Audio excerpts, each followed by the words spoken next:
Welcome to Kenton's videos. Enjoy the video. In this video, I will explain how to connect an oxygen tank. First, prioritize safety by ensuring no open flames or sparks are nearby. Always wash your hands thoroughly before touching any equipment.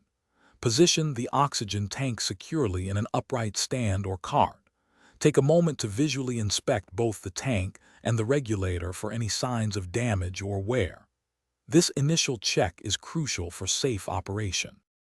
Now let's attach the regulator. Carefully remove the protective cap from the top of the oxygen tank valve. Next, briefly crack the tank by opening and closing the valve quickly to clear any dust or debris. Align the regulator's pins with the corresponding holes on the tank valve. Firmly tighten the T-handle or use a wrench to ensure the regulator is securely fastened to the tank. With the regulator attached, it's time to set the oxygen flow. First, connect your oxygen tubing to the regulator's outlet port.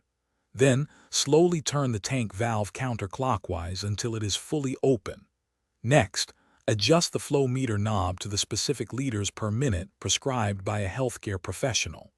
Watch the small ball inside the flow meter to ensure it aligns with the correct number. Before use, perform a few final checks. Listen carefully for any hissing sounds, which could indicate a leak. If unsure, apply a small amount of soapy water to the connections.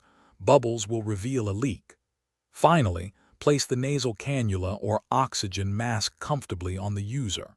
Confirm that oxygen is flowing properly through the delivery device, ensuring a safe and effective experience. Thanks for watching. Consider subscribing if we helped you.